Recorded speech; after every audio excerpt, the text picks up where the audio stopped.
मित्रांनो, माझे नाव आयुष नारायण आचमारे. मी वर्ग 6वी मध्ये शिकत आहे. माझ्या शाळेचे नाव जिल्हा परिषद माध्यमिक शाळा पानकनेरगाव, तालुका सेनगाव, जिल्हा हिंगोली. मी एक ग्रंथालयामधून पुस्तक आणलं. त्याचं नाव आहे शाळेचे प्रांगण. तिच्यात छानशी गोष्ट आहे. त्याचे लेखक आहेत मोहन श्री साठ. त्याच्यातली छानशी गोष्ट मी सांगतो. 10वी. मी विद्यार्थी. मला एक स्वप्न पडलं. मित्रांनो, तसेही प्रत्येक विद्यार्थ्यांनी स्वप्नाळू असतो. स्वप्नाळू असावं पण झोपाळू असू नये असं आमच्या मॅडमने म्हटलं आहे. ते खोटं नाही, पण मला एक प्रश्न पडला आहे की झोपल्याशिवाय स्वप्न तरी कशी पडतील? रात्री स्वप्न पडतात हे खरं आहे, पण दिवसाही स्वप्न पडतायला हवीच अशी आमच्या मॅडम म्हणतात. मला तर कधी माझ्या सरांचीही आठवण येते. म्हणतात मुलांनो, आपली स्वप्न आपण पूर्ण करायची असतात. मला तर तेव्हाही प्रश्न पडला होता की माझे झोपलेले असतो, पण अगदी असाच प्रश्न मी सर्व वर्गात समोर विचारलाय तर प्रमुख म्हणतो, कसा? अरे वेडा, आपलं जे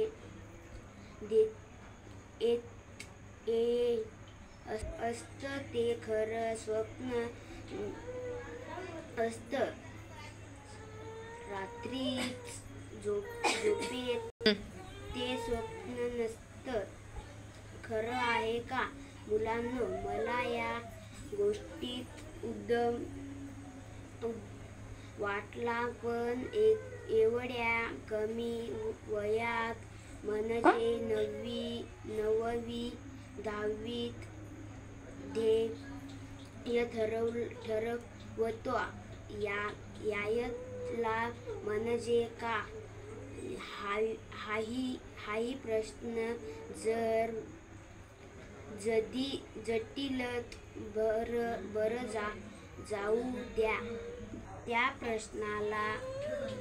प्रश्नाला मला अगदी एक प्रश्न पडला की प्रश्नांना असं जाऊ द्या म्हणून कसं चाललंय? आपचे मराठीचे शिक्षक नेहमी म्हणतात, प्रत्येक प्रश्नाला उत्तर आहे. असंच बरं, मी स्वप्नाबद्दल बोलतोय होतो ना. मला स्वप्न असं पडतं की माझ्याशी शाळेतील प्रत्येक वस्तू बोलली, वर्ग बोलला, पुस्तक बोलले, हातातली लेखणी बोलली आणि सुट्टीनंतरचा शाळेचा पहिला दिवसही बोलला. भाषेत कल्पना सुचतात.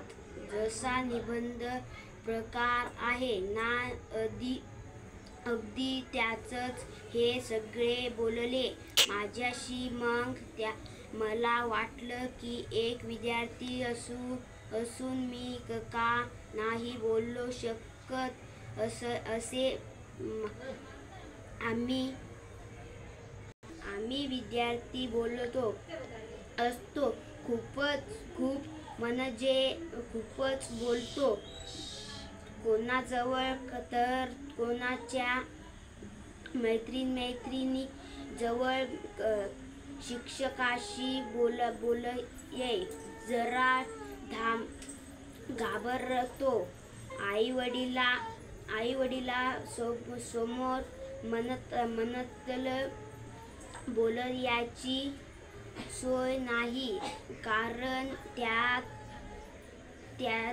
सर्व लक्ष आमच्या प्रगती क्रमांकावर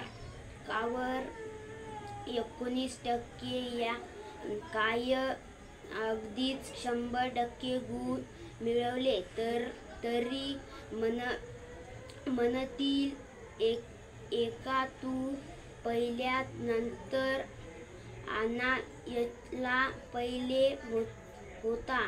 अरे वर्गातून मला तर या पहिल्या धन्यवाद.